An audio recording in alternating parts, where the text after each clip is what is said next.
We know you have a lot of Sucky broadcasts to choose from, so thank you for listening to this Sucky broadcast.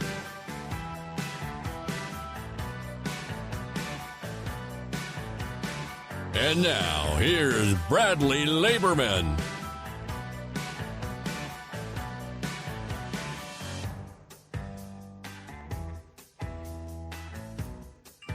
What's up? Happy Wednesday. How's everybody doing? Are you having a good Wednesday? Are you having a great day? A fantastic time? All that good stuff? Well, I hope so, because that's what the whole point of this whole show is. This Sucky broadcast. I am Bradley Laberman. I am your host, and every week I interview somebody who I find fascinating or somebody who's my friend. But I find my friends fascinating, so I feel like it's not just I'm saying. It's either somebody who's fascinating or somebody who's my friend. I do find my friends fascinating as well. And one of my friends who's been my friend for a while is Jarrell Pyro Johnson, who is actor, director, all that good stuff. And he is joining me now on the show. Pyro, what's up? What's up, man? Thanks. Glad to be here. Thanks for having me. Hey, good to have you on the show. Good to have you on the show. So you are in the middle of a project right now. Are you done filming or are you still filming? I was supposed to be done, but I'm still filming. Okay. So you're right now working on a short film for YouTube, Dinner with the God of War, correct? That's the title? Correct. I'm glad I got that right. And well, you got the last part right, but not the first part. But it's okay. What is it then? I'm not making it for YouTube, but YouTube happens to have it. I guess they can have it. That's where it's going to premiere, right? That's where it's going to be, or what? I thought that was the plan. Did something change since the last time we talked? That's what I guess happened. Yeah, we're doing festivals first, and then okay. Yeah, that's the only difference. That's cool. Okay, that's good. That's the good way to be. So I apologize. Last time I heard you were putting it on YouTube. I didn't know it was going to go to festivals. So see, I'm learning something. That's why I'm having you on as a guest, because I'm learning something new about what's going on with the show. So and you are, well, tell us about the show. Tell us about the film. Well, to give you the brief scenario version of it, basically it's a fan film about a video game that came out first in 2005 called God of War. It's literally my iteration of God of War and what I felt like should have been in the game. So I made it my own and made it the way that I feel that it should be. And it's literally about a person that's trying to find redemption for his actions, because his crass ways, he's made a lot of mistakes because of that. So he's just trying to find a way to redeem himself, basically. Okay. So it's not Red Dead Redemption. It's no, it's like Red Dead Redemption's ugly cousin. Right. It's a different. You know, it's funny because when I first saw God of War, I thought God of War was like Age of Empires or one of those like Sim City type games where you like have to build an empire or whatever like that. I didn't realize God of War was like a game. So I learned something interesting. New. Yeah. I can see that though. I mean, that would actually be kind of cool if they made that like that. That would be a really cool iteration to combine those two things. Like a God of War game, but then it's like a game that you have to go along in their stages and you have bosses, but it's different. It's also civilization. So like you actually have to do World War II, or you have to go through all your wars and everything. That I don't know. I guess it would be interesting. Who are some of the people that are in your cast for this? Oh my God, it's over 40 people, man. It's wow. I don't. It's kind of hard to name anyone because I don't want to give people that's not as big as the other people more justice than the other. No, you can. It's fine. Go ahead. But one of my Pico El Santo Severo, he was in My Best Friend's Wedding with Julia Roberts. He's been in over, I would say, maybe 50 films. He's been acting forever. Michael Baran is in it. He has a show on Discovery Channel called Bare Hands Baran, where he says he rescues people from the animals. not Animals from the People. Okay. If I said that, I'm sorry, but yeah, he's in it. And a few other great people that, I mean, there's a lot of people. I mean, I'm trying to think of who can I name, but they're all about the same level of. Preston Still's in it. He was a former WWE wrestler. I'm excited for him to be in. He's playing my father in this, so that's pretty fun. Yeah, but it's a lot. It's so many people. It's kind of hard to just name everyone. And are you filming it in? You're in Cleveland, right? I'm in Columbus, but I mean Columbus. All right. See, I'm horrible with like the Ohio. So they go, no, I'm sorry. I'm bad. That's me. And I just yelled at somebody the other day because they were telling a story about me, and they're like, Bradley said one time in Idaho this, and I was like, it was Iowa, and I should, but at least I got the state right. So okay, at least you got Columbus. the I right, I guess. I was something. Either it was an Owa. Well, nobody ever gets Iowa right, so I'm okay. Nobody ever gets Iowa right. It's always either Ohio or Idaho. It's one of those two. But you're shooting it in Cleveland. You're in Columbus. Where are you at? Where are you shooting it? Okay, at? so I'm in Columbus, but it started off as shooting in Columbus, but now we're shooting all throughout Ohio. I've literally been to every major city filming this. Okay, so I wasn't wrong. Good. No, that's you all. Just once again you were right at the end, but bad at the start. I don't know. Right. You're on the roll with that. I'm gonna be honest with you. Because we're friends, didn't do a lot of prep for this show because I just knew we could get on here and we could just shoot the shit and we could be fine. But then I was like, oh, hold on. I always forget random key important things. So, it's because you travel a lot like me. You're all over the place a lot like me. So so it's easy for me to forget where you're at sometimes. The inspiration for this film did come from DFW, Texas. So I mean, it did really. Texas. If I wouldn't have went to Texas, this would have never happened. So therefore, technically, yeah. So explain to me how that happened. Well, so you went down here, and what happened? So basically, I was in Black Panther: Wakanda Forever. For anyone that does not know that, I was booked on a press tour to go to DFW, Texas, to go to a few schools. And then I happened to go to one elementary school, and this one kid we were talking about God of War, and he was saying it would be cool if it was a movie about God of War. And I was like, oh, cool. So that sparked my brain to do something that I wanted to do anyway. And then I came back to Ohio and shot it. So if it was for Texas, DFW, it wouldn't happen.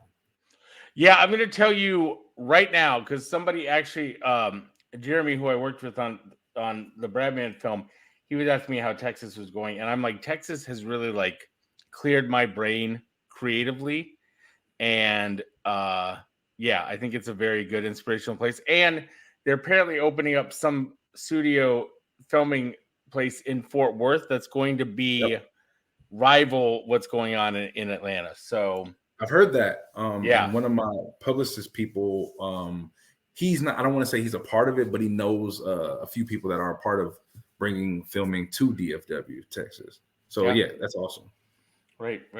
And I have stuff that I was supposed to mention last week, but I didn't, but we'll mention it later because I want to focus on your film right now. So how long do you think the film's going to run, like time-wise? Well, the thing is we were looking for 45 minutes. However, based on life, I have to just flow with the universe and whatever the universe gives me. Right now, it's about 39. Okay. That's not bad. No, and the thing is I wanted 45 because I was being selfish and being, into myself, but it was just. Are you looking for a studio to take it and distribute it for you? Is that what your end game would be if that was possible? Unfortunately, I can't because it's not. Well, there's only 2 characters in this film that I'm not allowed to make a lot off of, but all the other characters I totally can. So, I mean, what I want to do is I would love for the studio that owns the IP to be like, oh man, we love with your iteration. And if they say no, then I'll just scratch out the 2 characters as theirs, make my own brand new characters, and then there we go. We have a whole film. Okay. That's a way to do it. That's a smart way to do it. So that's genius. I'm just asking because I am the president of television and short film for a studio now. So I'm always looking for short films for man. Hey, congratulations on that. Thank you very much for that. Thank you. Also, a good thing about this was this is my first major film. I've done music videos in LA before. This was my major way of actually getting into my first major production, hosted by me. So because it was you did YouTube sketches and things like that, right? Oh gosh, yeah, that was right. a nightmare. But yes, but you did a bunch of short form content, and you've acted a lot. So, and was this your first time? You're directing this? I wasn't supposed to, but I am. That's how it happens. I'm telling you, Yep. I didn't want to, but hey, it is what it is. It's life. Welcome to the film world. Welcome to like getting really immersed in there. Because sometimes you're like, sometimes you've got somebody and they're getting ready to shoot a scene, and all of a sudden they say, "I want Kirsten to jump out of the couch," and you're like, "That would be dumb." And then you have to like change the scene around, and you have to take over directing. Anyways, so that's the type of stuff that happened with me back in the day. I remember certain people named Sebastian that end up talking like Sebastian versus just being named Sebastian. It's amazing. right. That yeah. Your name's Sebastian. You have to talk like Sebastian. It's great. Good. It is. There's a lot of good times. There's a lot of good times, but there was some very interesting stuff. Anyways, so I see you got a whole crew. You got makeup. You've got a pretty decent crew for all of this. I like to always work with the skeleton crew, so I'm proud of you. So thank you. It's about over 60 people. That's including cast and crew.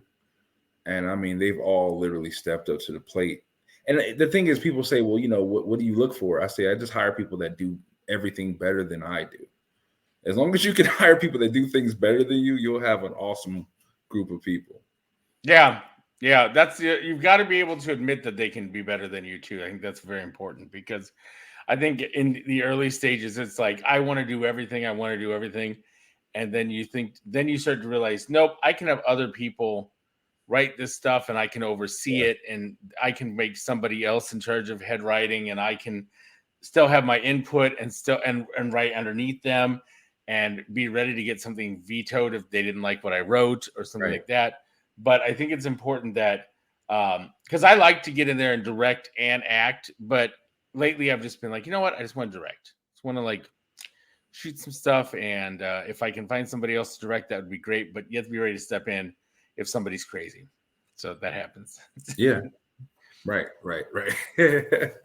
But no, you're right, though, because trying to do, even on this project, being a producer first and an actor second, sometimes it's hard when you're acting and you're in your moment, and then your assistant comes and tells you that, hey, the costumes didn't arrive from such and such. So now instead of being in your mode of acting, you're in your producer mode, like, well, fix it, or, like, what the? Right. It's a lot. It's right. It's it really is. It really is. Yeah. Similar situations where it's like, I'm trying to act in a scene and somebody's like, I'm in the wrong place. Can you send an Uber to come pick me up? And I'm like, oh, right. Stuff like that. And then you just have to deal with this stuff. And then, I had moments where I've like busted out of character because I've been mad because somebody dropped something and I heard glass break. And because you're concerned about safety, you're concerned about everything. And so you just got to be, because you have to be mindful on everything that's going on.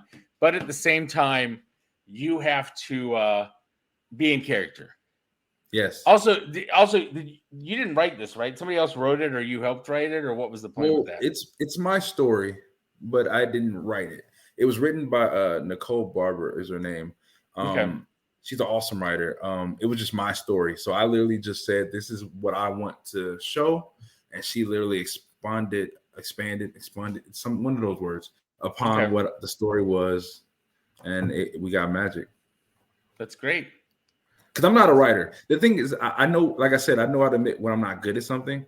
I can't write worth a damn, but I have some great ideas and I have a great story.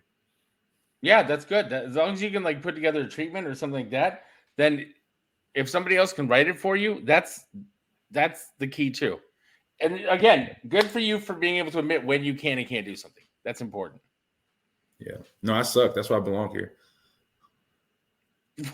What did you say? I suck. Sucky broadcast. Come on, man. Oh, okay.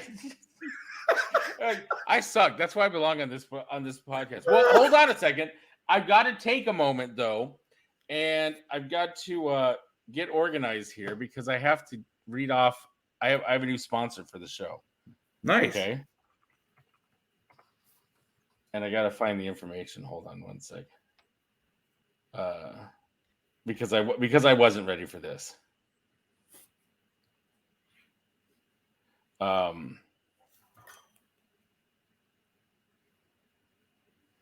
You know what? Actually, I'll take a second. Let me take a second to get okay. Here's the situation. I don't have it written down in front of me, so I am going to take a second. So let's talk a little bit more, and then we will focus on this first sponsor because I am all over the place on stuff. So I give me a second. God, I'm all over. I'm all right. Anyways, I'll edit that part out. Violin, man. I could have had the violin playing while you were. You just been like do.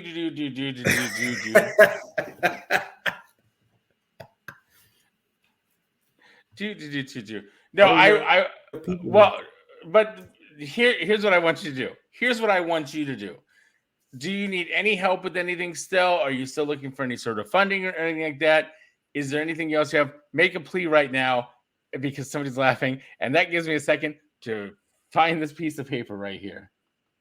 Go ahead, go. Well, I definitely, I mean, any funding. I had some last minute issues where I do need funding. So anything given would help. I'm not here begging. So I don't want that to be there, but yeah, it's okay. It's okay to beg. Just message me privately because not only that, but I do want to give things for things. I'm not a person that say just give me money and then you did a great thing. Yeah, I'm not one of those like, and nothing wrong with the Make-A-Wish kids, but I'm not trying to pull off. I'm not trying to do that. So I don't want to give you a picture of what you've given or anything like that. I want to give you like producer credit or some props from the thing. I'm not right. And then one person asked me if I'm gonna give him my Blades of Chaos. You're not getting that. I don't care how much money you give me, you're not getting the Blades of Chaos if you're watching this video. It's just not happening. I don't know why they want that. But yeah, so certain things like that I'm definitely willing to give credit and what props or whatever. And I think honestly we're like only $1,000, which isn't really bad at all, actually. We're only $1,000 short from the We had some unexpected issues come up, but that's how filming works, Okay. Oh yeah, no, I know. Like I'll tell you right now. I'll tell you my story right now. I have Brad Man the movie coming out, and everybody's like, "Why don't you change these songs?" And I'm like, "I can't change these songs. There are 3 specific songs in the movie that are disco songs that the movie doesn't make any sense without these specific songs." So right. So there's these 3 specific disco songs that have to be in the movie. One, because there's dancing to it, and you can't switch out the song for the dance routine of a different song. But it's this whole idea that in order to put these into a streaming film, you have to pay $500 a piece for them, and you have to pay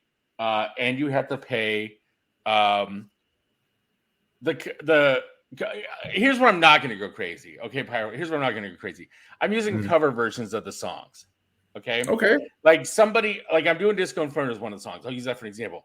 There was the original Disco Inferno song by the Tramps is awesome, but when you listen to the cover version of it, it doesn't sound right.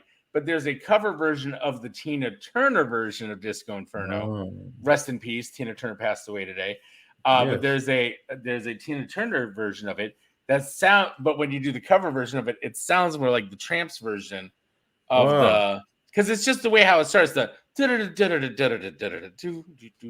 like that in the beginning. So I found a company that you can buy the cover songs.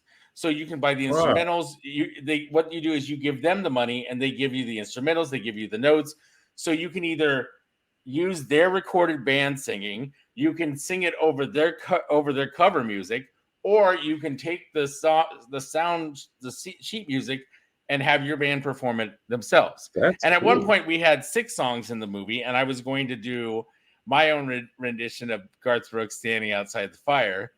And that was going to be one of the jokes was I was going to sing Standing Outside the Fire as for this scene.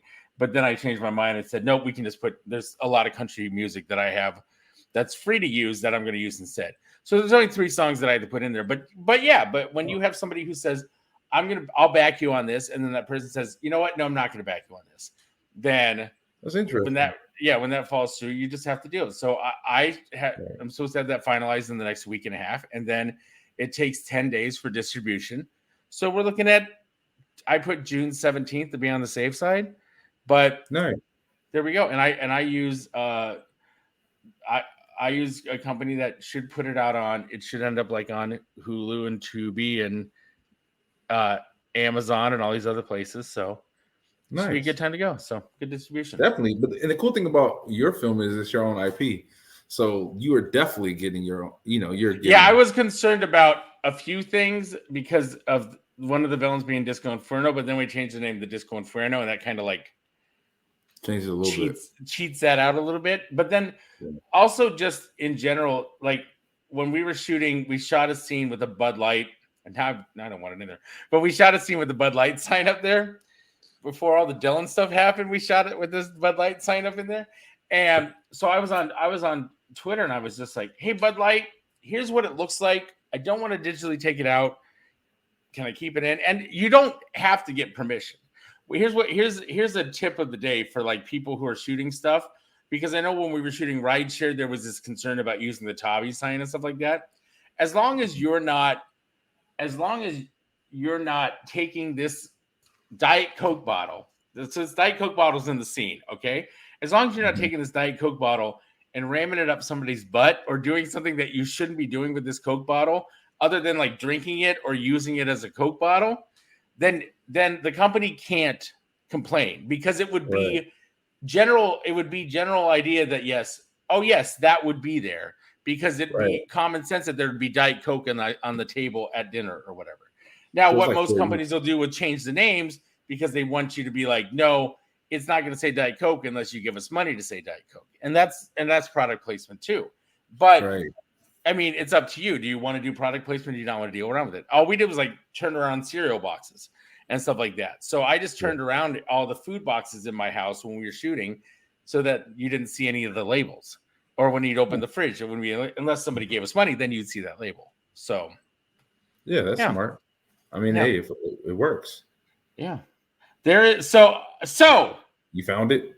The Brass Tap is our newest sponsor for our newest Sucky sponsor. Okay, we call them Sucky sponsors. The Brass Tap has 3 locations in Frisco, in Prosper, and in Allen, Texas. Okay, and just so you know, if you want to make the trip down here, I think there's going to be a second film premiere for Bradman the movie. It's going to be in Allen, Texas. I think so, because I think we're going to do the after party at the Brass Tap. I think that's the plan. I'm just giving you a heads up if you want to come down here. Yeah, I think I want to come for sure.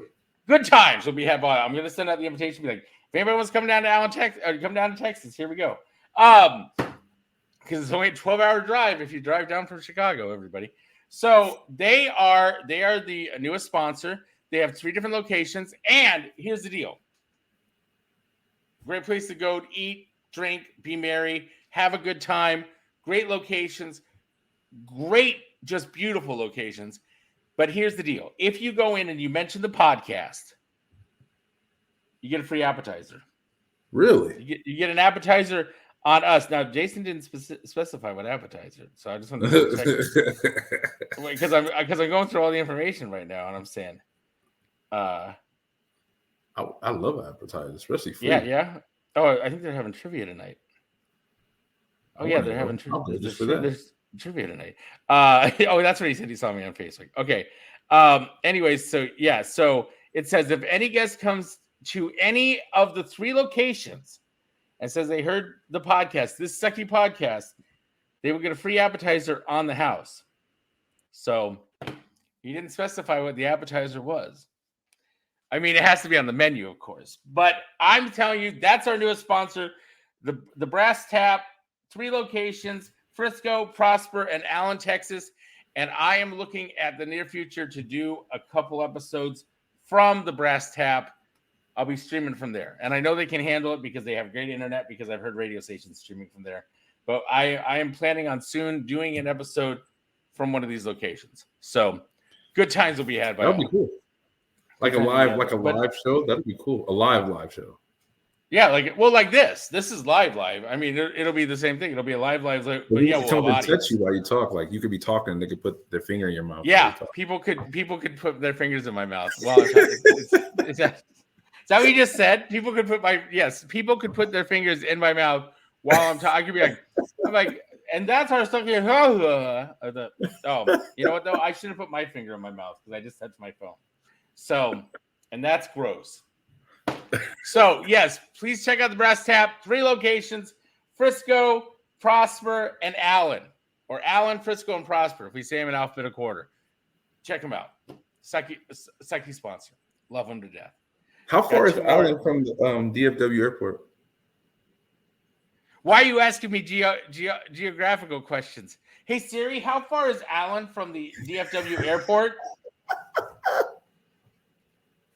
Auto sales is about 13 miles from Dallas Fort. Oh, that's not bad. It says Allen. It says Allen Auto Sales, but that's Allen probably. Yeah, that's not bad. That's not bad at all. No, because I'm about 15, 20 miles from DFW.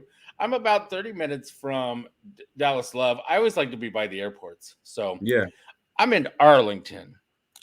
Oh, which is fancy. Arlington. We have the Cowboy Stadium here. We have the Rangers Field here. We have Globe Life Field here because there's some sort of like big. But you guys have Elon Musk there too, right? Is he? No, he's not. No, he's in Austin, but he's doing his own. I'm not in Allen. I'm in Arlington. Arlington. A lot of A places. Almost there was a man. I wish I could remember what it was. I was going to tell you about this. There was a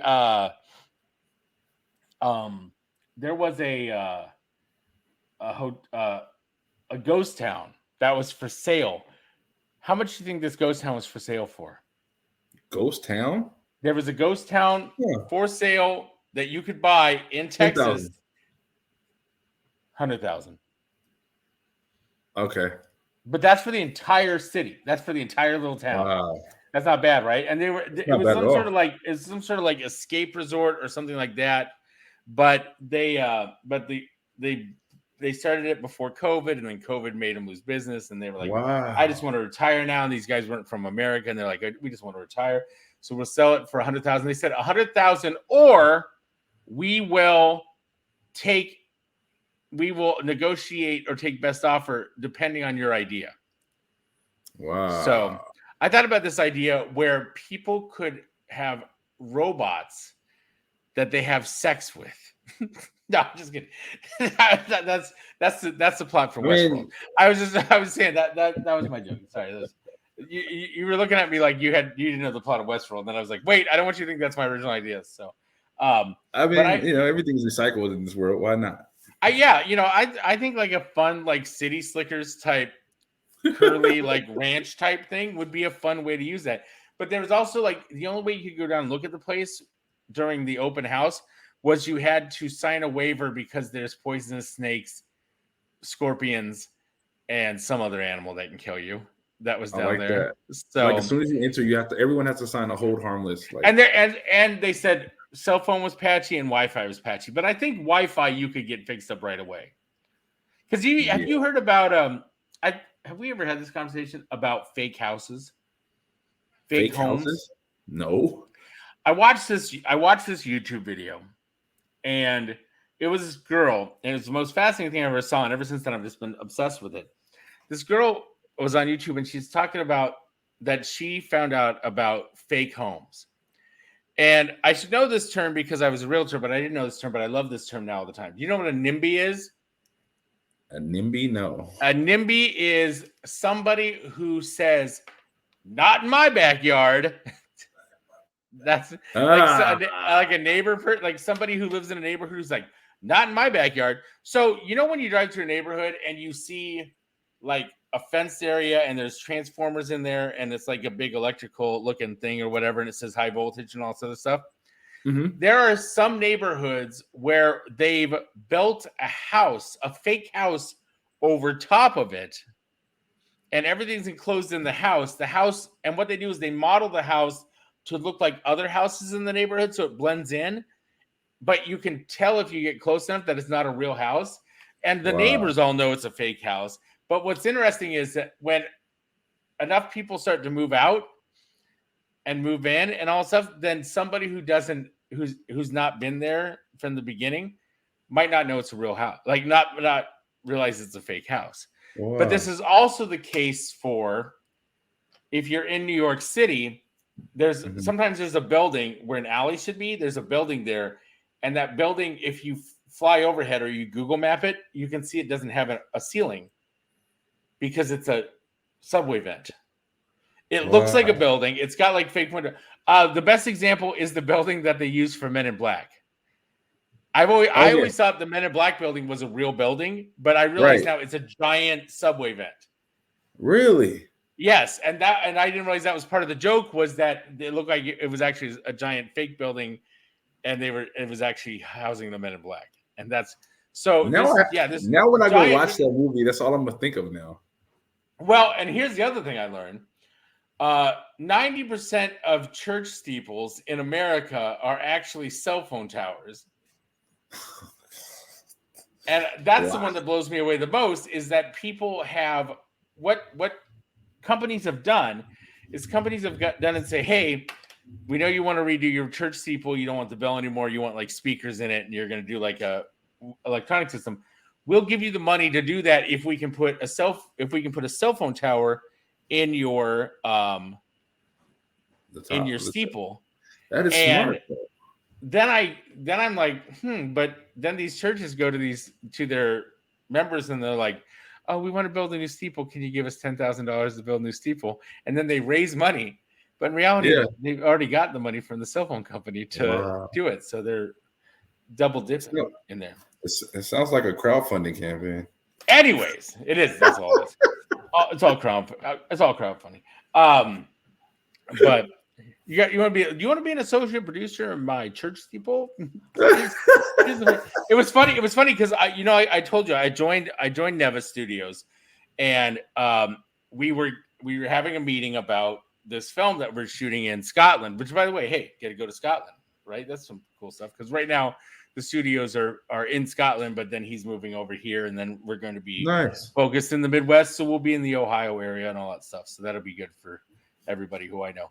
But we were talking about the Indiegogo campaign because he was setting it up for this thing, and he's like, "What can we do for perks?" And I'm like, "Tickets to the premiere." Yeah, for sure. Yeah, tickets for the premiere, VIP tickets for the premiere, associate producer credits, all that stuff. Yeah. T-shirts, signed posters, and I just named them all off. And he's like, "How much for this? How much for this?" And then I realized Scotland is a lot more expensive than it is here in the U.S. Because he was like, "How much do you pay an actor a day?" And here, the SAG standard for like indie film, low budget indie film, is like $125 a day. Right. Never had anybody complain about that. Never had any complaints about that. And then I said, and my average is, and argue with me if I'm wrong, $125 per day, 80 for a background person with one line, or one or two lines, and that's pretty nice. And usually free food, IMDb for anybody who wants to be an extra, who has no lines. Right. But if somebody shows up and they're an extra, and then all of a sudden I give them a line, then I renegotiate their contract and I say, well, you're getting $80 for the day because that's what happened. So he's like, anybody who shows up gets $200 minimum. Wow. Like background non-speaking in Scotland is like whatever. It's like what it's I don't know if it's 200, but it's more than zero. More than so. I need to go act in some work in Scotland. Sheesh. Right. Do you want to be? Not even say anything. I'll just stand there. I'll be a fern. You know what? Let me see if we have an extra role for you in our upcoming production of Dove. That's our next. Yeah, I'll play a fern. I'll play middle fern. You play fern. Anyways, it was just fascinating to me, like the difference or whatever. And I said, make sure to get over here because then the other thing was like he was like, because the other thing we were talking about was doing the production, and he's like, I want to offer up seats for family members and stuff like that. And I said, well, you only said the theater only had 150 seats. So I said, we're probably going to need to get 2 theaters. And he said, So when we do the premiere, does that mean we Right. split up the actors between the two theaters? I'm like, no, you specifically say this is the VIP theater, this is the general admission theater, and you have a live. You get up and we do a live speak for like welcome to the show and whatever, and you put a recorded one in front of the other screen. On the other one, And, yeah, that's cool. and then that's everybody has the ability to go to the after party and all that good stuff. That's how I went to. You're giving the whole world all your good ideas because that's a great idea. I will give everybody that idea because the more people you can get for a premiere, the better. But you're gonna find that it's cheaper to rent two small 150 person theaters than to rent one giant 400 person theater. So it's because some weird mathematics or whatever like that. It's cheaper to rent the smaller theaters and split people up, but also you give them more worth on the perks if somebody's like, oh, I can give a $50 donation and get a VIP seat and sit with the cast and crew, or I can do $25. I still get to go to the premiere, but I can go. I'm just in general admission. Yeah, that's smart. Like, that's how it was when I went to Sausage Party. When I went to I think Sausage Party was one of the last really big Hollywood premieres I ever went to, and it was just because it was in New York, and that was you've seen Sausage Party, right? Seth Rogen, Bagels having sex and stuff like that. But it was very interesting for me because it was interesting for me because I went into it thinking it was going to be something else, and it was this, and then, but also it was like a premiere. It was like Hollywood, and there was like roped off areas, and Paul Rudd was there, and everybody that was in the movie was there, but it was in New York, so it was very weird because most of the time you think that stuff's always only in LA. But also I went to the same thing for a Harry Potter thing, but that was for BAFTA. Cool. I went to the final Harry Potter movie, and it wasn't the premiere because that was earlier in the week, but I went to a screening for BAFTA. Somehow my friend was like, I'm a member of BAFTA. Do you want to go with me to this thing? And then we ended up sitting by like Emma and all these people like were in my row, and we sat by him. And it was right after it was then that the guy that was really ugly but then turned really hot that everybody talks about, the guy that played Neville. Oh yeah, Longbottom. Yeah.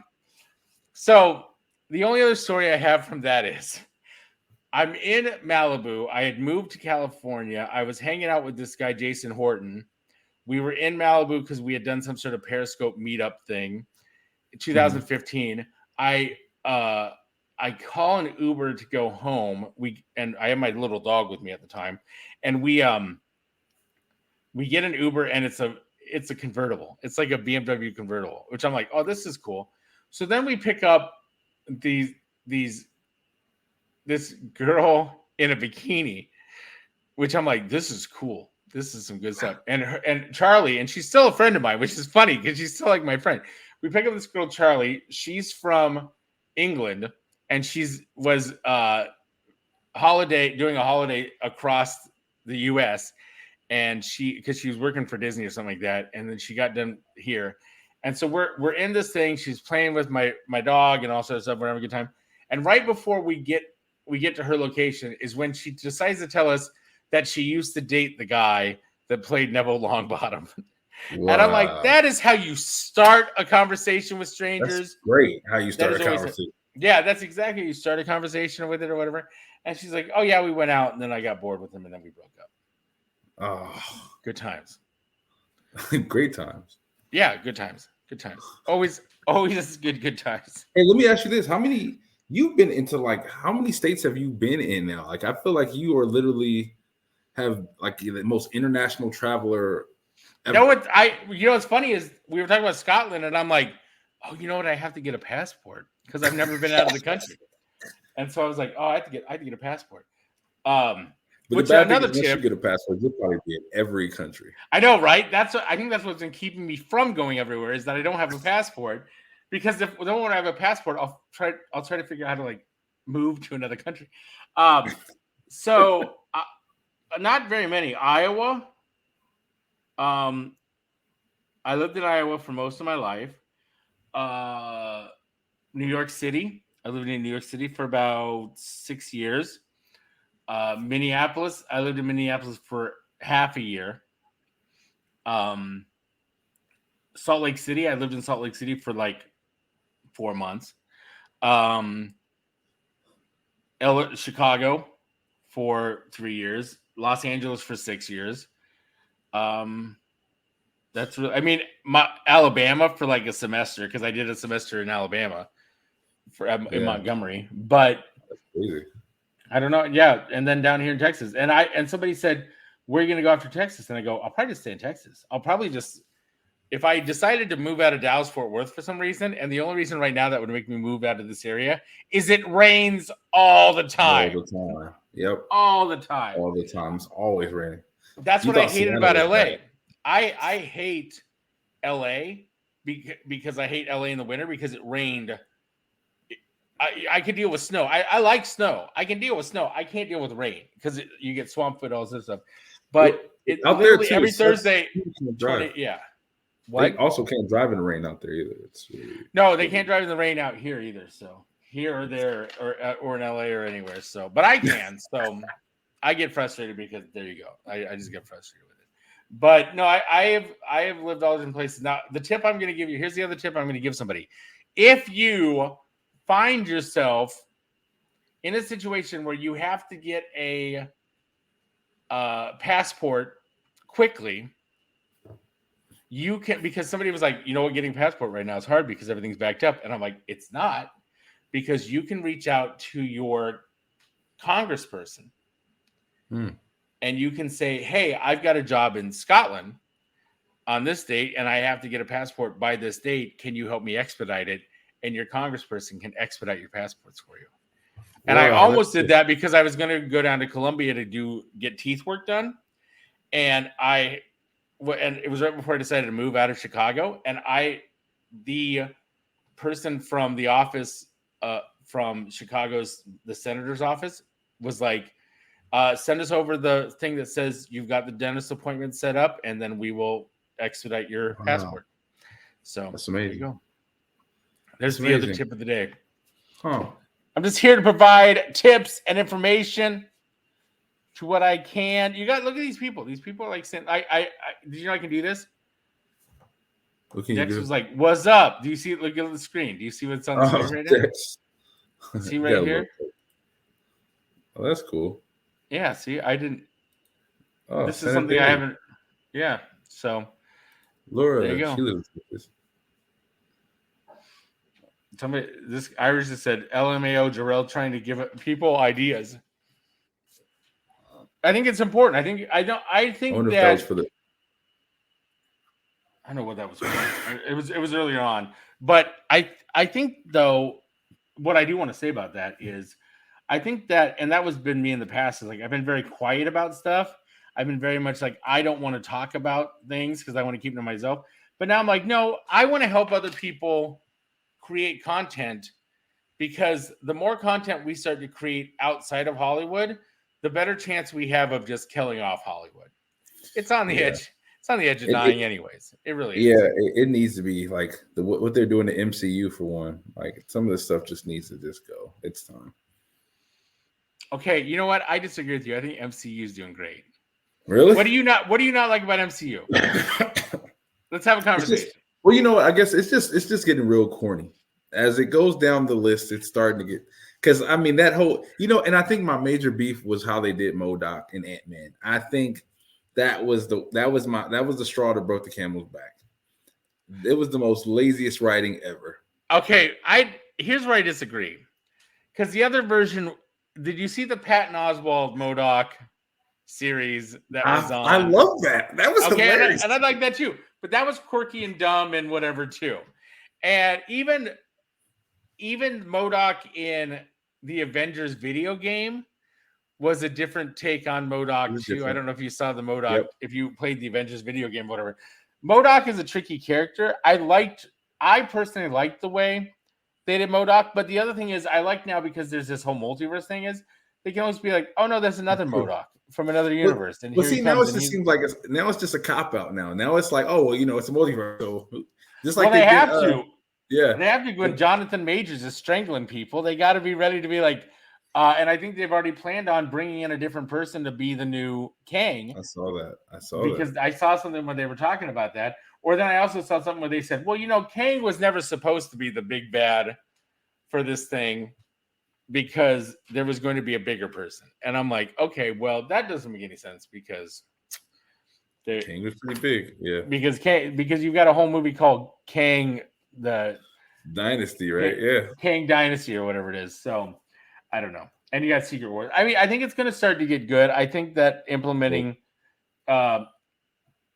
I think they're taking my idea, which is funny because when everybody was like, how do we bring Deadpool into the MCU? I'm like, well, he literally time traveled at the end of Deadpool 2. You can totally have them go after him.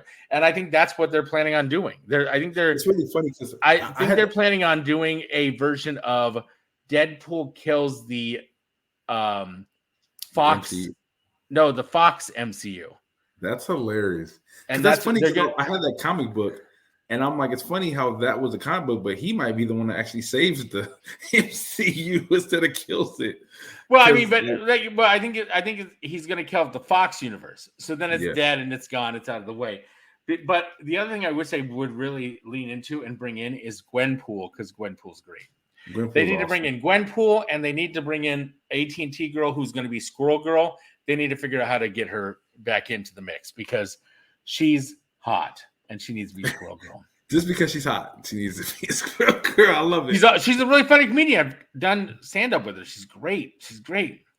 Let me. And speaking of hot and fresh, I got to do another ad real quick. Palio's Pizza, their Grapevine location, is a neighborhood Italian restaurant. They offer a variety of authentic Italian dishes, including pizza, calzones, and pasta, as well as sandwiches, salads, and more. All their food is prepared fresh to order with only the finest ingredients, and they work very hard to give you the very best possible food experience. Palio's is known for fresh ingredients, fresh dough daily, never frozen, and they even offer gluten-free items. And conveniently located in the heart of Grapevine, Texas, near the DFW airport and the Great Wolf Lodge for over 10 years. So come grab a table. Within their friendly and comfortable dining room. They are kid-friendly and also have a pet-friendly patio with a fire pit. And they are open from Sunday to Thursday, 11 to 9, and Friday and Saturdays, 11 to 10. And did you know Palio's in Grapevine is also BYOB, so you can grab your friends and a bottle of wine and have a nice dinner with no court fees. And for your next office party or special event, remember Palio's Grapevine caters. Or if you want to enjoy Palio's at home, carry out and delivery are also available through Uber Eats and DoorDash. So visit their website and order today, paliosgrapevine.com. That's paliosgrapevine.com. And if you call them to do the order or walk in and use the code Sucky Pizza at checkout, you get $5 off your order of $15 or more. And most of the pizza only costs $15. I went in the other day and got a huge pizza with 2 garlic butters. And good stuff. I didn't eat the garlic butter. I literally got this pizza and on the drive home ate it before I even got home. I was like, because anything that's party cut and thin sliced, I'm going to eat it right away. Got home, put the garlic butter in the fridge, made popcorn the next day, dumped garlic butter all over it. Maybe I should ask Kratos to come eat some pizza with someone there. Maybe once or twice. That might be fun. There you go. Then you can actually have dinner with the God of War. Yeah, that'd be cool. that'd be a cool little TikTok video type thing. It would be actually. I was thinking about doing something like that one day, so that'll be cool. You should just travel around. I did that with Brenda just for VidCon, and you should do that. Right. Well, has VidCon happened yet? The only hard thing about my situation is I would have to get my whole makeup team to come with me. And that's a whole 3-hour process in itself just to become Kratos. So, but it's worth it. Yes. I would walk around as me, and after I wasn't popular on Periscope anymore, nobody gave a shit who I was. But I would walk around as Brenda. Nobody knew the Brenda character, and you were there. You've witnessed it. I think you were there a couple times when I walk around VidCon dressed as Brenda. Nobody knew nobody really knew who Brenda was. It was just a character, and it was me promoting this show or whatever. And I literally, people would want to be like, can I take a picture with you? Can I pose with you? and all this other stuff. And there you go. Yeah, no, it was good. Actually, Brenda's hot. And you were her. I mean, you were her where it wasn't even you. Like, if somebody talked to you, it wasn't like you were being Brad. You were totally being Brenda. Oh, yeah. Because I think we went to a premiere for a film. No, we went to a Rocky Horror Picture showing, and Barry Bostwick was doing his hands in the cement at this place. I think Nikki got us tickets to go to this thing. And when I called in, I said, can I show up dressed as a woman? And they were like, sure, that would be very welcome because this is Rocky Horror Picture Show. So I went there specifically so Brenda would have Getty Images. You would be really. But the only thing is they do say Bradley Lieberman on the Getty Images, but they're really hot Getty Images of Brenda. So I think it would be cool. Brenda should be like the face of, you know how since Dylan is Bud Light, Brenda should be like the face of like. I shaved. I'm going to tell you something. I shaved. Believe it or not, I shaved like a week ago. I grew it back already, but I shaved to. I had this whole plan, and I'm just going to share this with you because everybody can hear this.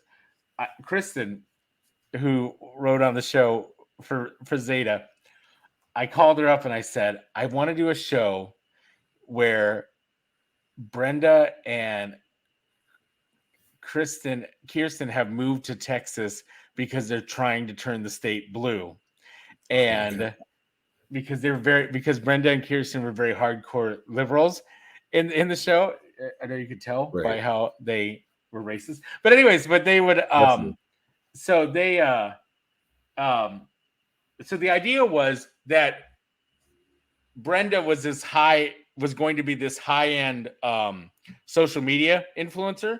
And so she was going to get invited to the White House for National Women's Day because she was the top female influencer. And then what happens is Dylan gets invited. And so Brenda says, this is stupid. A real woman should be representing Women's Day or whatever. And then it just turns it. But then the joke being that I play Brenda, so I'm not really a real woman, but I play it like over the top, like I am a real woman, and I do it like that. But anyway, that's hilarious. Yeah. So that was and she didn't like it. I love Kristen so much. She was actually probably close to being in my film as well. So really? Too. Yeah, she's awesome. She was actually in the skit that I just put out on Facebook called Crazy Ex-Girlfriend. And to this day, that's one of the best skits I think I've ever done. And she was absolutely amazing in that. So I love her. She's great. That's why I love her. Yeah. She's such. I mean, I remember when I first put her in the show, I wasn't sure on how I wanted to go with her. And then I went to go see her live stage show. And it was super perverted. And I was like, oh, she's going to be just fine. Why am I concerned about this? I don't know if you saw this. Let me add this real quick. Let me add a picture to this real quick. And because I do want to talk about this. This is like me announcing this. This isn't set in stone or anything. I got to figure out where the hell I put it. Oh, here's where I put it. Nope, that's not where I put it. You're like a big kid playing with a new toy. No, I'm usually good at this. I don't know what my problem is lately on this stuff. Oh, here we go. What does this button do? So this is it just takes me a second to remember where I put the video.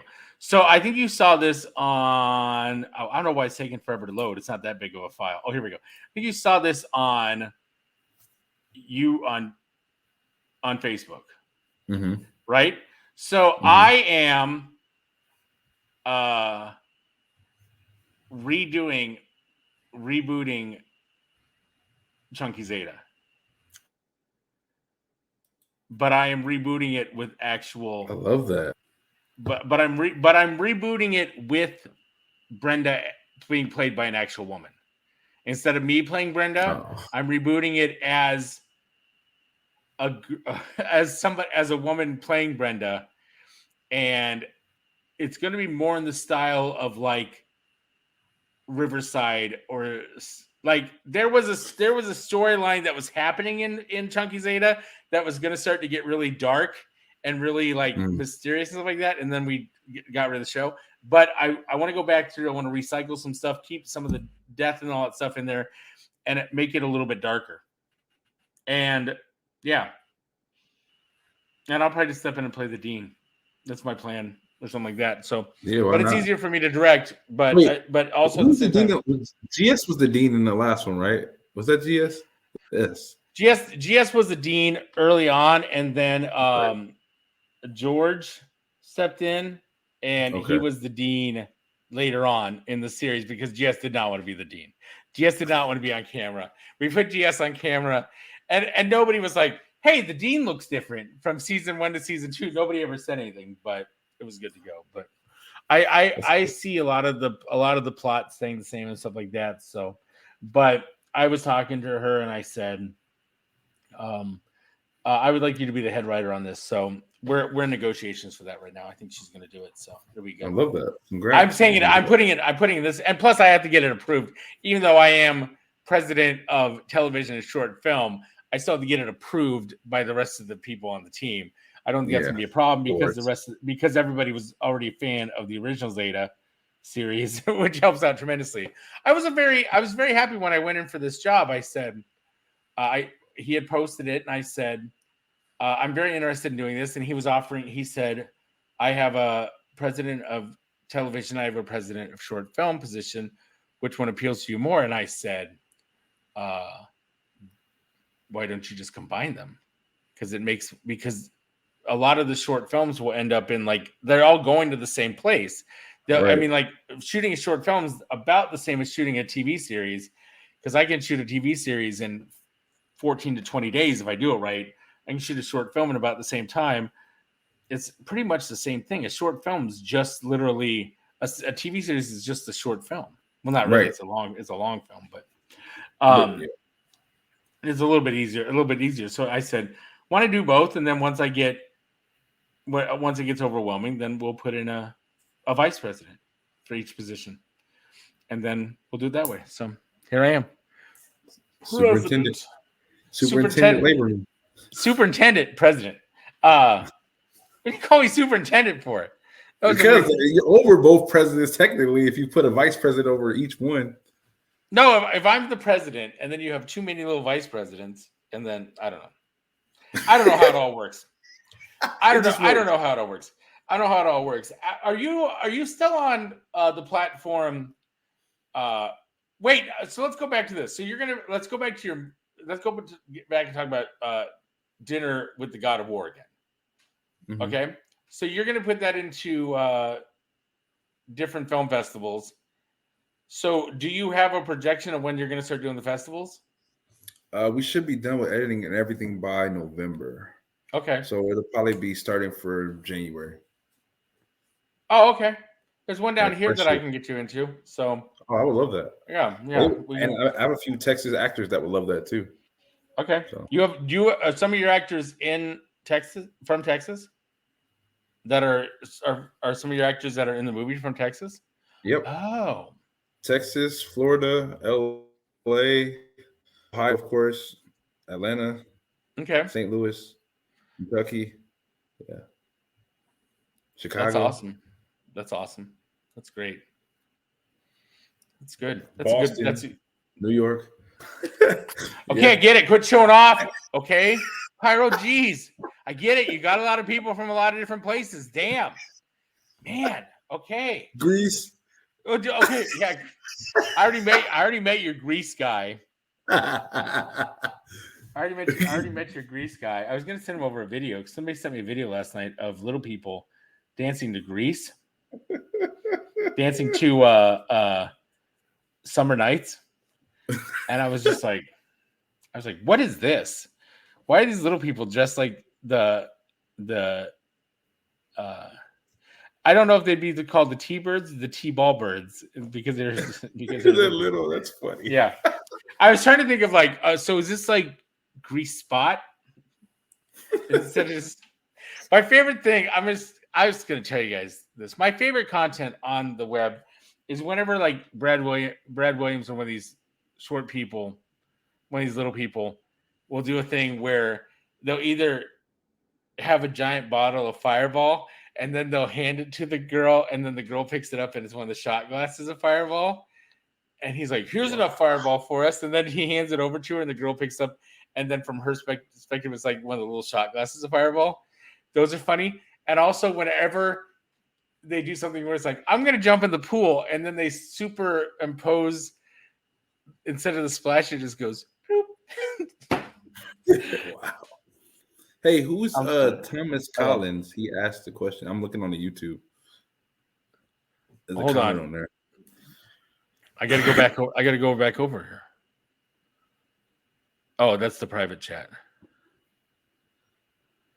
Oh, well, here. What other projects are you working on, Jarrell? God of War sounds dope. Your guys that you've got in here to do your PR for you are great. So what other things are you doing? I'm just saying, Thomas, that doesn't look like a staged comment at all. It wasn't me, I promise. I know it wasn't you. I'm just saying, Thomas, that does not look like a staged comment at all. So really, Well, according to Thomas Collins, wants to know. Bradman, the movie is coming soon. I'm excited about that. I'm in that. And I do have another short film with Party Boy Studios and Buckeye Studios called Power Man and Iron Fist, and I'm playing Luke Cage in that. I'm excited about it. I saw that. Actually, the trailer for that comes out in 2 weeks, so that will cool. be live. You get to see me beat up people. That's cool, and I think you'd make a really good Luke Cage. So I was very happy to see that, because I did see that there, and hopefully your Iron Fist will be better than except everybody now. Everybody now is like, after watching other things, they're like, you know what, Iron Fist wasn't that bad. Maybe we should have been a little bit nicer to Iron Fist. So after She-Hulk came out, everything isn't that bad. You know what? I love She-Hulk, and and be nice, because one of my upcoming guests from She-Hulk is coming on the show. So, in that case, She-Hulk is awesome. Best show ever. Because Madison with a Y and two N's is supposed to be coming on at some point in the future, and you have to say her name like that. No, that's just how I say it, because I think it's because that's how people that's just how people identify her. So I thought that was like a requirement, like you have to say my name with the two Y's. No. Okay. Not at all. I got, it's funny, is I got Mark Christopher Lawrence coming on next week for the show. Oh, you know Mark cool. Christopher Lawrence is? Yeah. He's done a lot of stuff, but the thing I love him most for was he was the boss on the TV show Chuck. Yeah, he is funny. He's great. He's hilarious, and I got some stuff going on. I'm working on a venue to do a comedy show, and I'm hoping that I can get him involved to come in and do that comedy show too. So I'm very excited about that. But he's coming on soon, and I got some other people that I'm just waiting on their schedules for. But luckily for me, Jarrell was available to come in and do the show today, and we just stitched everything together. Wait, hold on. This is gonna be funny. We just stitched everything together like a nice quilt. Speaking of quilts, sponsor. I got to find my sponsor read right here. Quilting Cat Crafts in the DFW is a DFW-based fabric warehouse, an online store specializing in boundless quilting fabric. They carry new 100% cotton fabric, mostly priced at $5 per yard. And let me tell you a story about the owner, Liz. One of the owners, Liz. She suffered from depression and anxiety her entire life. Even with medications and great doctors and therapists, it's still a disease with a stigma that needs to be brought out into the light. 2019, after a series of life events and failing medications, she was stuck in a very low depressed place. That's when she learned how to sew and quilt to give herself something to focus on instead of the constant negative thoughts that were bombarding her depressed mind. And when you start a new craft, you usually have just enough material to make it to each project. Quilting and sewing are the same. Each time she wanted to make something new or take a class, you have to take a trip to the fabric store and get extra fabric. Where most people who have been quilting for a while have a stash of fabrics, it's harder for those who are just starting out or on a budget. And that's when she discovered Boundless at its low price. It was affordable, and it can help anyone fit in and sew with the big girls without having to run to the store for each blanket that you want to make. And quilting helped keep Liz out of the hospital alive during this time. So Boundless Fabrics was what allowed her to afford to build a usable stash of fabric. So she wanted to make this available and affordable to other people. Call it Quilting Pay It Forward. People have already shared that finding Quilting Cat Crafts online allowed them to build a stash of fabrics they couldn't otherwise afford, and smiles all around. So you can order online at quiltingcat.com, or you can, if you're local to DFW, you can pick up an order to save on shipping, and that's fine too. And they are open one weekend each quarter for an open house sale where the public is welcome to shop on site. If you want to learn more, find Quilting Cat Crafts online. Facebook page, facebook.com/Quilting Cat Crafts. And they also have a Facebook group called Quilting Cat and Catnip, where people show off their projects and ask and answer questions about all things sewing, quilting, and whatever. And what are you waiting for? If you order online today at quiltingcat.com and use the coupon code podcast, you get 10% off your non-sale fabric. That means that it's $4.50 a yard is what I believe that breaks down to. Quilting. Wow. Yeah, go check it out. Yeah. Go check it out. Come on, guys. Go check out my sponsors. Come on. Like, you have a lot of sponsors in DFW already. Like, look at you. Been working. I'm just charming. Like, what can I say? No, what I decided was, yeah, I'm doing this podcast and it's going out all over the place and all that stuff.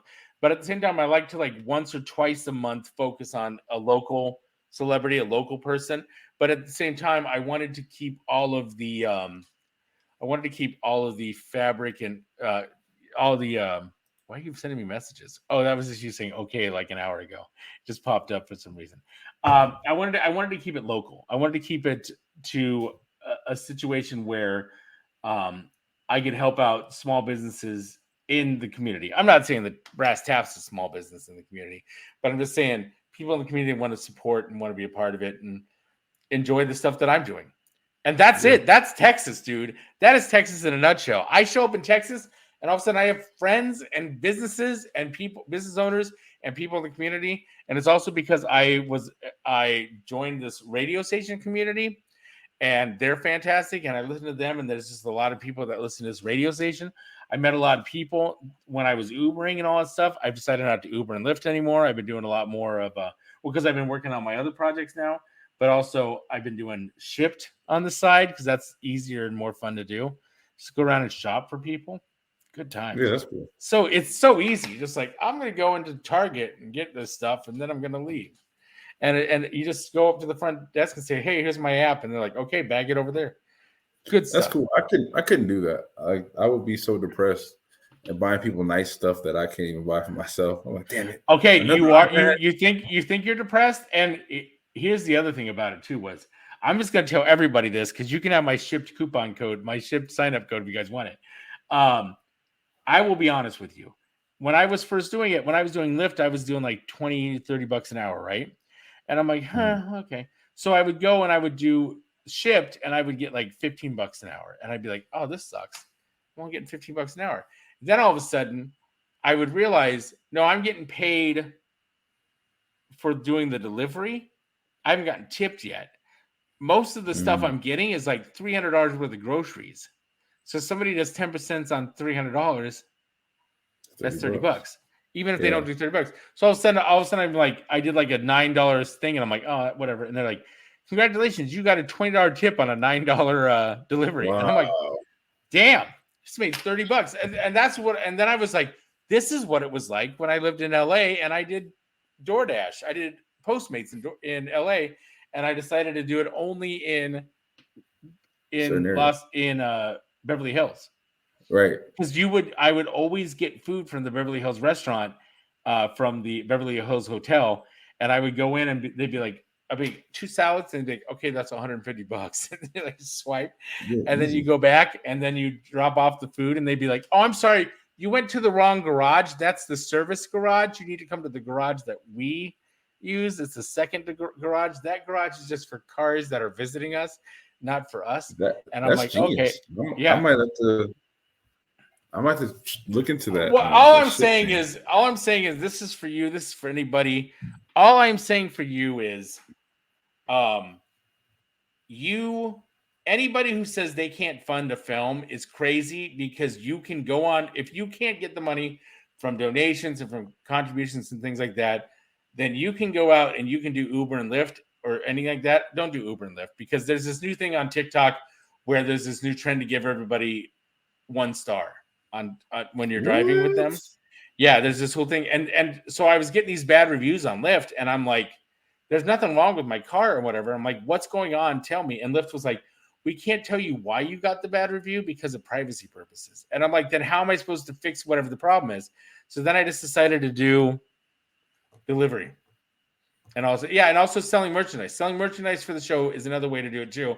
And coming soon is suckymerch.com, which I already set up. Like I have a whole. The thing is, you have to make it so unique though, because I mean, isn't your color the same as T-Mobile's color? No. Okay. No, and if you ever told that to John Ledger, he would get mad at you because T-Mobile color. Hold on. Do I have a? I can't stand John Ledger, and I said it. I love John Ledger. Well, I didn't like him when I worked for him, but I like him now. When I worked for him, when you worked for him at T-Mobile. Yes. I have a John Ledger story. I got to be careful because the radio guys the other day said I name drop way too much, and I guess I'm doing that. But anyways, I have see, Belly Jose just said it's a different type of pink. I know what I'm doing. I know what I'm doing. Okay. And then because T-Mobile's magenta, and he will make sure that you know it's magenta. But I have a John Ledger story. When I first started doing Periscope, John Ledger would get onto Periscope when we were beta testing Periscope and it wasn't everybody on there. He would get onto Periscope and he'd be like, "You guys," I was doing Verizon, and he'd be like, "You need to switch over to T-Mobile. Will you switch over to T-Mobile?" And he got one or two people to switch over to T-Mobile. And I'm like, "I don't want to switch over to T-Mobile. I like Verizon." Even though it was expensive and I know T-Mobile would have been better. So I was like, I'm not going to do it because I know how many minutes I have. I know all this stuff. I know how much Wi-Fi I have. I don't want to use up my data or anything like that. And I feel like you'll throttle me at T-Mobile if I go over data. And that's hard when you're doing Periscope. And I came to New York City and I was staying in Harlem at a Airbnb when I first got there. When I moved back to New York City the second time for Periscope, because my fans paid for me to move back to New York City. So I moved back to New York City. I'm on Periscope. And I'm bored and I walk across the street and there's a T-Mobile. And this girl, I go in, I'm doing Periscope. I'm going to go in and act like I'm getting a phone, but I'm really not going to get a phone. And then I went in and the girl talked me into getting a phone. And I got done with my new phone. I came out. I looked better. I had a newer iPhone. Video looked better. I got on there and I said, "John Ledger, you need, this girl deserves a raise, or at least a handshake, because she was able to sell me a phone when you couldn't sell me a phone." And he was like, "Okay, let's go over there and I'll shake her hand." Wow. And so then we planned that we were going to go meet in Harlem, and he was going to shake this girl's hand, and I was going to be there. I was going to stream it or whatever. So the night before, I'm doing karaoke from Mulberry Street Bar in New York City, and he goes, he pops into the thing. And he says, "Hey, will you sing me a country song?" And I'm like, "Sure, I'll sing a country song." He goes, "I'll give you $1,000 if you sing country song." And I'm like, "Whatever." So I sang country song, and he goes, "I'll give you $500 more if you sing another song." So I sang another song. I was singing anyways. I'm doing karaoke. So whatever, not thinking anything of it. Go to Harlem the next day. He pulls up in a limo, gets out. Well, it's like a car or whatever. Gets out, goes up. He's like, "Hey, what's on? What's up? Let's go in. Let's talk to her." He goes in, shakes hands with her. The whole crew is awesome because they're like, "This is our boss. This is great," and everybody's having a good time. He's ready to leave. He goes, "Oh," pulls out an envelope, hands it to me, $1,500 cash. Wow. Drives off, leaves me alone, standing in the middle of Harlem with $1,500 cash in my pocket. And I'm just like, "Well, I'm dead."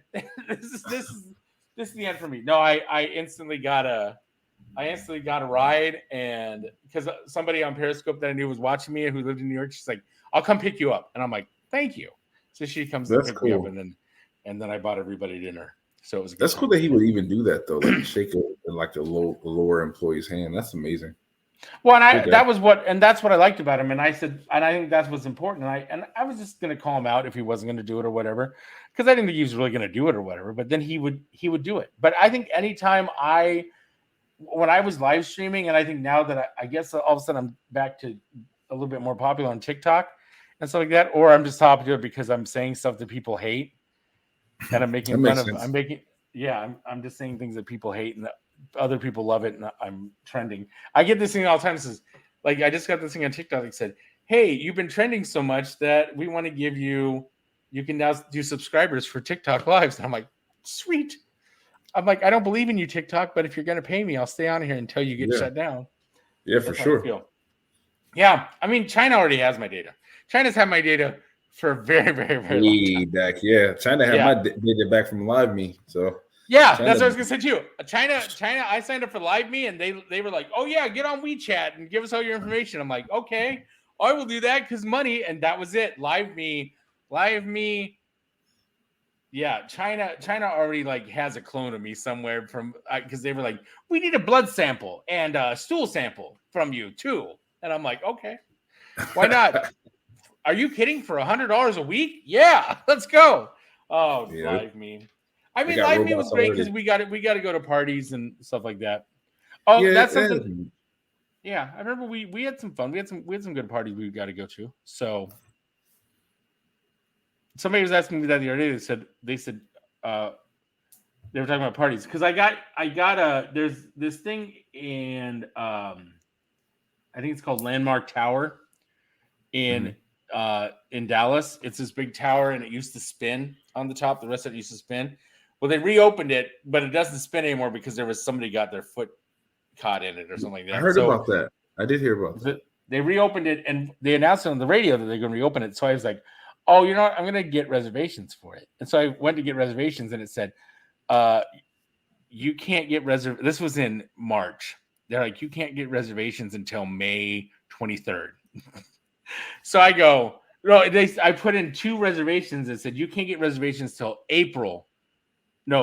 June. You can't get reservations till June if you do 2. And I said, I wonder what happens if I put in 4. So I put in 4 and they said, oh, you can get in March 23rd. I was like, cool. So I put in March 23rd. Then March 23rd rolled around. I don't really have anybody to go yet. And I'm like, oh man, I wish it was the weekend. And then they sent me a message saying, some spots open up. Do you want to change your reservation to? And so I was like, Friday night, 8:00. And they're like, okay. So I might just drop it down to 2 though. Got a girl hanging out with me and she'll probably go. Yeah, that'd be cool. Send videos, send pictures. I'm curious to see what that's probably gonna be cool. Next week when they're a new Sucky sponsor, then you'll know that I did a good job of promoting them. That would be awesome. Oh my God. I wish it would spin though, but it's not gonna spin. But even then, and even then I went to the can I read you the menu real quick? Because I'm very interested in sharing this with you. Because I invited this girl and I said, you want to go to this thing? We'll go to this thing together. And she's like, sure, I would love to go. And so then I was like, well, you know what? I invited her, but I looked at the menu. CB hot seafood boil. Maine lobster, jumbo prawns, mussel scallops, Alaskan king crab, seafood, and tomato broth for the table, $155. Sheesh. Iced seafood tower. That's Maine lobster, king crab legs, jumbo prawns, salmon ceviche, East and Gulf Coast oysters. Serves up to 6 would be, small would serve up to 3. That'd be $115. Large would be $230. And then, what do you want? A steak? A steak? You want fish? What do you want? Tell me what you want. I'll tell you what it's going to cost you. Oh, man, I'm scared. What's a steak? What do you want? You want a tomahawk steak? Oh, my God, I'm scared. Why'd you go to that one? Fine, let's do that one. 48-ounce tomahawk steak, $240. Golly. I knew. I'm ready. I was like, I told her, I go, your limit's $100. I was joking around. She goes, oh, no, I just want to go and have champagne and desserts. And I'm like, okay, I'm good with that. I'll go to McDonald's beforehand. I'll come over and I'll have. But even 48. I didn't see how much champagne would cost. Cocktail. You sure it's Gordon Ramsay the chef there or what? No, it's. But all right, here's some of the dessert menu: creme brulee donut holes, available in vanilla cream or cotton candy. Basque style cheesecake, strawberry rhubarb. Ooh, that's $15. Key lime pie, sticky fingers bourbon cake. That looks good. Turtle Creek peanut butter bar. This is called the Dessert Storm, which I believe is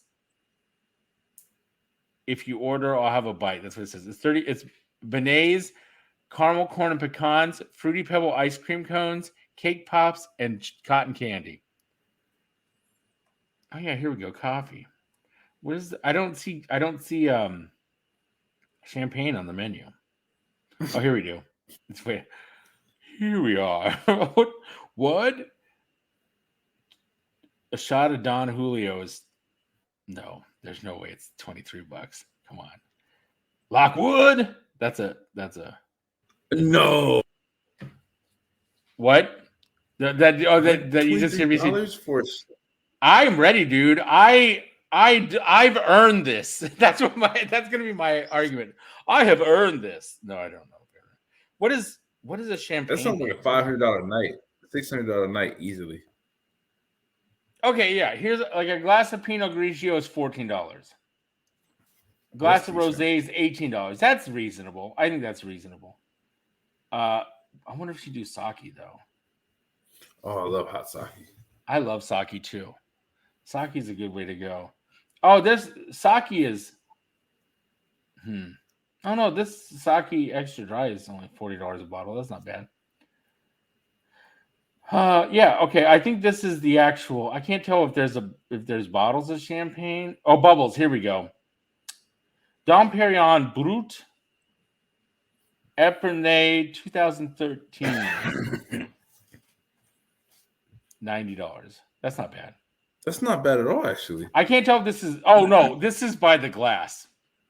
$90 by the glass. Well, it is 2013. That was a good year, dude. We're good. 2013 was not a good year. I'm still under budget because if I said 100, if I was paying $100 a person, that's $100 for drinks and $100 on dessert. We're good. Man. I'm ready. I have made reservations for this, and I was a hermit. I don't know if you knew this about me. I think you kind of knew this about me. When I was in Chicago, even though I was out doing stuff, I was still a hermit. I didn't really go out when I had to go out, and I was very much like depressed and a hermit. And now I'm actually out. I am doing stuff, and I love it here. So I love Texas. God bless Texas. Oh, and also I won a contest today. You want to hear about this?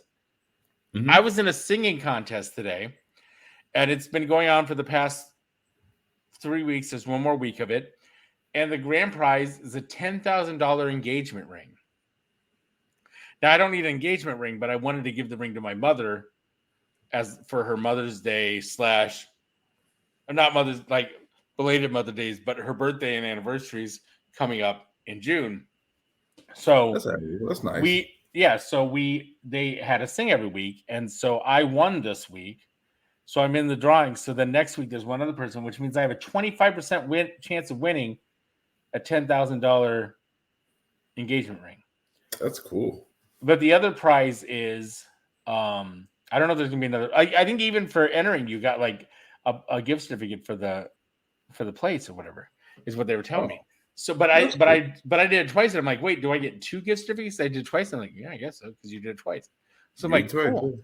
So, but hopefully there'll be a second place too, like a $2,000 item or whatever. I mean, you're nicer than me. I would take that ring, pawn it, and get a $5,000 ring and give that to my mom. I'm not going to do that. I've already decided I'm going to give my mom. I would already give it to my mother. My mother doesn't watch the podcast, so this is going to be a surprise for her. Isn't going to be a surprise for her anyways. It will be a surprise for her or whatever. But I was going to make the joke is like, I'll get it back in like 20 years anyway. So no. Oh no. I've always made jokes with my mother about like, well, if I ever got rich, I'd buy your house because then it'd be easier for me to cycle it back. Then I wouldn't, because it'd be easier for somebody. And I'm telling this for anybody who's got elderly parents, buy their houses because it's just going to turn into a process where you're going to have to sell it and get the money and split it among the kids. And if it's not something that you have to split up among the kids because you own it, then there you go. If you buy it, then you can't be like, oh, we have to split it up between your brothers and sisters and we have to figure this out. Nope. The state's closed because we already got everything out of there. It's good to go. That's smart. And it's less stress on your parents too. For them to even figure out who gets it or, hey. Yeah. My brother and sister-in-law own a farm now in Indiana, and they're doing fine. But I know I'm not going to see them again because they're never going to be able to leave the farm because they got too many animals on the farm. I know this from playing Farming Simulator. I can't leave my farming. Well, I turn off the game and the animals pause or whatever. Hey, I've Yes. gotten really good at beekeeping on Farming Simulator. So I've been getting a lot of honey on there. Good times. Yo, this simulator's life. Dude, play Farming Simulator. It's great. It's a good game. It's if you want relaxation, play Farming Simulator. It's a good game. That's my advice. This is the stuff you're like. So, Pyro, we're about to wrap it up, anyways. But because we have been every time I go, it's gonna be an hour show, and there has never been an hour episode of this Sucky broadcast yet. It has always been an hour and a half to I'm 2 sure hours. you'll find someone. I'm sure you'll find someone to be like, you know what? Let's just end this in 30. I have yet, and I even said for Mark next week. I said sometimes you go over an hour, and he's like, "That's fine, I'm good." I'm like, because that would be somebody where I thought he'd be like, "Nope, hard out. I got to get out of here at this certain time." So, but I was like, "Good job, that's great." Before we go though, before we exit this Sucky broadcast, is there? What do you want to tell people? Where can people find you? Where can people follow you? Where can people contribute to the short film that haven't already? You have the floor. Yeah, you can just find me at pyro2sick.com. That simple. I used to do the whole Instagram, Facebook, Google, YouTube, all this. pyro2sick.com or jarrellpyrojohnson.com. And you have pyro2sick.com now? Yes, I do.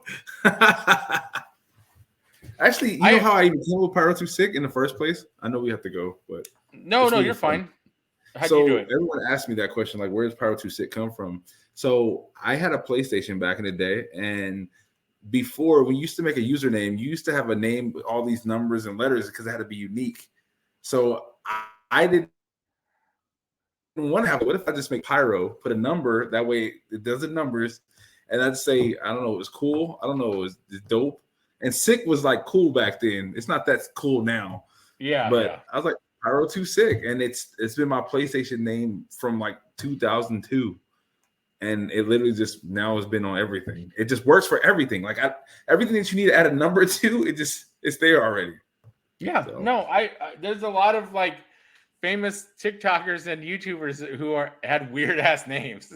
Yes. Because that's was the name they had when they were in middle school. I get it. Totally get that. So that is that's great. I'm glad you got Pyro2sick. Like, can I tell you one other petty thing I did real quick before we go to?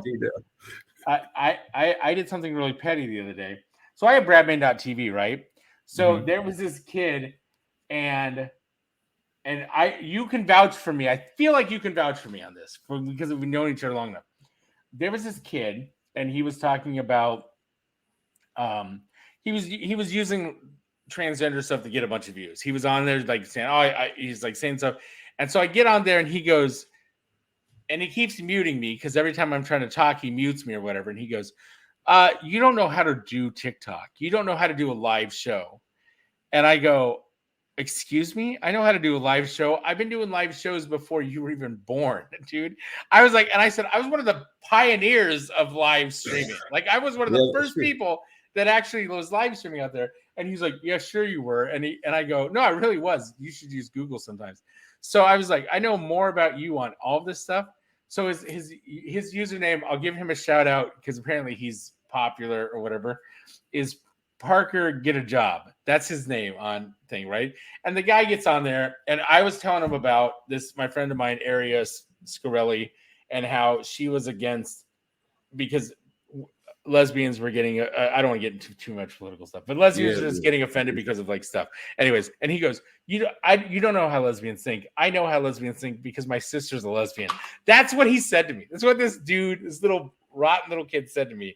Because he's like, yeah, I know how lesbians think because my sister's a lesbian. And I'm like, you little arrogant. And then I got so many followers because I didn't realize how many people hate him, but I got so many followers. So anyways, I go to look for his other social media, and he's only popular on TikTok. And I said, what happens when TikTok falls apart? Because I can survive on any platform. That's me. I can survive on any platform. You're on TikTok, and then you're putting the TikToks over to YouTube. So first off, I find out he's going to put me on YouTube. So I'm like, cool, put me on YouTube because I'm going to put a copyright strike because I want to get my cut out of that show because I'm on that Right. show. All right, and because I know how the hell this stuff works. This is me being petty. The other thing is, you can now follow me on my new website, parkergetajob.com, which goes to all of my stuff. So he didn't even brand his own URL. You bought his URL? I bought his URL because I am a petty old man, and I have no problem with admitting that. Because what's the first, Pyro? What is the first thing you do when you start to brand yourself on the internet? Get a website. You get your website. You get your domain. Even if you're not going to use it, you park everything that matches your username so that you can utilize it later on. Yep. That's it. My website's down right now because I got my credit card's messed up. But anyways, but regardless of the situation, I own parkergetajob.com. And that is hilarious. So all his little hater fans are coming and be like, blah, blah, blah, blah, blah. I'm like, thanks for following me. Thanks for being a fan. Check out all my content at parkergetajob.com. I love that. Oh, that is the ultimate petty. I've done that before. I've done that before with other people that were trolling me on TikTok and all that other stuff. And I would go to their Twitter handle, and I would they'd have a website in their Twitter handle, and I would click on it, and I realized it was a dead link because they stopped paying for it. And I would buy the domain and then point it over to me. So these guys are trolling me on Twitter. But if you go into their profile and look at the website that they haven't, and I wouldn't tell them, I would just do it. So you click on their website and it would go to because it was a bunch of people that were trolling Chunky Zeta. So I pointed all of these different people's domains because it's $10 for a year, and then I just get rid of it after the year. I just don't let it renew. That is genius, though. That's that's how you do it. That's how you handle trolls in those situations. Because 9 times out of 10, trolls are not smart enough to actually brand themselves properly. Or this kid who's didn't think I knew what I was doing on social media. I'm sorry, buddy. Let me show you how social media works because I've been on it for a very long time. So I love that. Oh my God. That is the best tip ever today. Yeah. Petty. That's Bradman Pettiness 101. I love Plain it. and simple. You should make a book. I literally am working on a book right now, and I've decided to split it into categories. So the first thing is going to be from when I started doing my public access show to when I moved to right before I moved to New York City because I was doing iDump for You. And then the second thing was going to be iDump for You to when I moved to LA. Yeah. And then the third one was going to be LA to Chicago. I've got 3 books. So that's what I'm working on. I've been working on it for a while, so I've got it done. But I got to get my children's book out first. That's my number one thing. So I'm working I got to get the movie out. What? I'm working on the children's book too, so I'm actually 2 pages away from being done. That's awesome. I just need to get mine illustrated. I'm ready to go. I had an illustrator, and then they said, nope, I don't want to illustrate anymore. And I was like, okay, thanks. I have the whole book done. I've been sending it to people to read it. I go, don't share this because it's got bad illustrations in it that I can't use, but please take a look at it and read it to your kid and tell me if your kid liked it. So I've gotten good reviews. So, all right, now we're done. Now we're officially done. We are ending the show. I've got to do this thing where I play the music for a little bit as I'm exiting the show. Yeah, this thing right here. So I'm gonna say, Pyro, thank you for being on the show today. I really appreciate you. I always appreciate you when you're on. I feel like you're a really good friend. And we've been through the good times. We've been through the bad times. And rideshare. I mean, you didn't get asked to be in the sequel? I'm just waiting. Listen, Tremaine, if you're watching this, I'm going to tell you this right. Tremaine, if you reach out to me, somebody send this to Tremaine. I give you permission that if you see this, Tremaine, if you're watching this, I will be in the sequel for rideshare because I heard there's going to be a rideshare sequel. I feel like I could do it. I'm ready. I feel like I could do it. We could even help you co-produce it at my studio. So that would be good because we do a lot of horror stuff over there. I'm being serious. Because every once in a while somebody messages me and goes, I saw you in rideshare and it was really good. And I go, oh, thanks. Good times. All right, we got to go. All right. Thank you, Jarrell Pyro Johnson, for being on my show. Thank you, everybody. If you're listening to this tomorrow, that's a Thursday. Have a good weekend. And remember, you can listen to us live whenever you want by coming in on Wednesdays, live o'clock, 8 p.m. Central Time, right here. You've been listening to This Sucky Broadcast. Learn more at thissuckybroadcast.com.